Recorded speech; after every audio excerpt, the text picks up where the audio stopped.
Kisah kota Pompei yang hancur merupakan salah satu contoh paling terkenal tentang kota yang tiba-tiba lenyap. Dulunya kota ini adalah kota metropolitan yang berkembang pesat. Kemudian letusan gunung Vesuvius pada tahun 79 Masehi mengubur kota dalam abu vulkanik, menghilangkannya dalam sejarah. Pompei secara tidak sengaja ditemukan pada 1749 dan digali, mengungkap kapsul waktu kehidupan kota selama era Romawi. Ya, kita tahu ada banyak cara berbeda bagaimana sebuah kota dapat menghilang. Kota itu dapat menjadi korban bencana, tenggelam oleh naiknya air atau menghilang tanpa jejak. Yang menarik dalam beberapa kasus, tidak seorang pun tahu mengapa kota yang pernah maju dan berkembang pesat tiba-tiba menghilang secara misterius.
Diyakini telah tenggelam di bawah Laut Arab setelah kematian Krishna.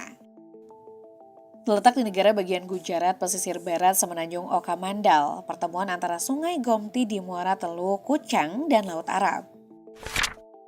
Menurut legenda, kota yang sekarang tenggelam ini dulunya adalah tempat tinggal Dewa Krishna.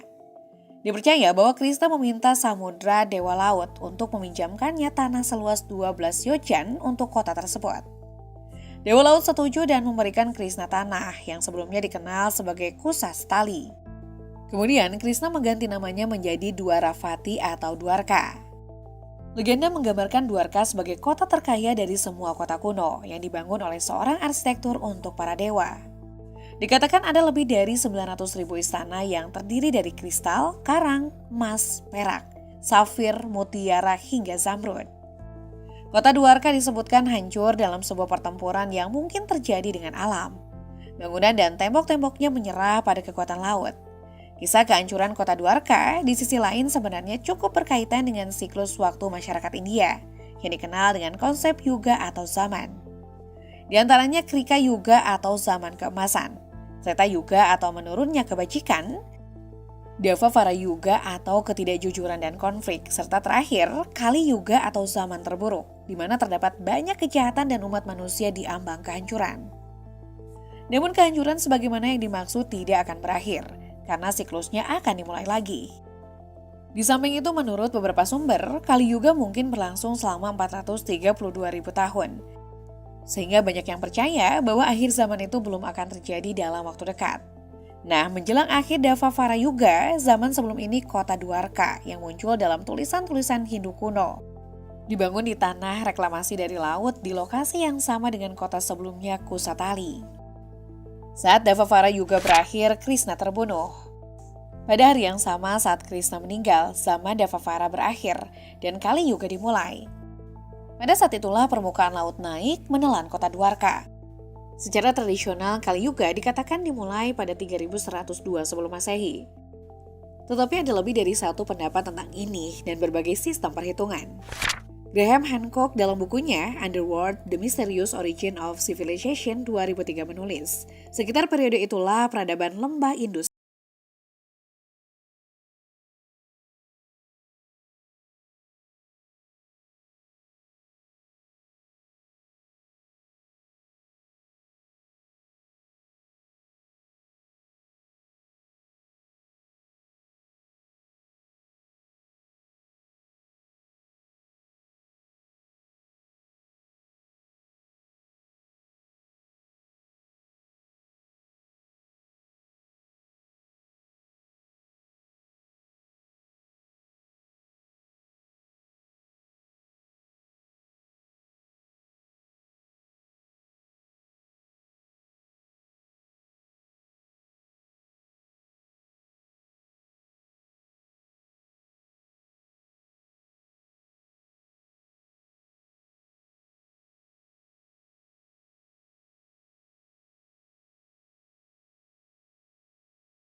Mongol dari 1274 hingga 1364. Kota ini menjadi berkembang dan maju pada masa pemerintahan Kubilai Khan yang berkuasa dari tahun 1260 sampai 1294. Dengan pembangunan berbagai istana yang megah, taman bagai surga, dan beberapa teknologi seperti irigasi. Xanadu memperoleh ketenaran abadi setelah penjelajah Marco Polo mendeskripsikan kota tersebut dalam bukunya The Travel sekitar tahun 1298. Xanadu tulis Marco Polo merupakan istana marmer yang dikelilingi taman besar seluas 26 km yang dipenuhi air mancur, sungai, dan hewan liar. Dikatakan Kubilai Khan memelihara lebih dari 10.000 kuda putih di istana emas yang dijaga oleh naga. Ya, gambaran tentang Xanadu ataupun istana yang ada di dalamnya laksana surga yang tidak ada duanya di dunia.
lama batu giok.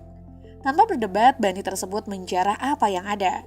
Perhatian para arkeolog baru tertuju setelah tahu kabar mengenai La Ciudad Perdida di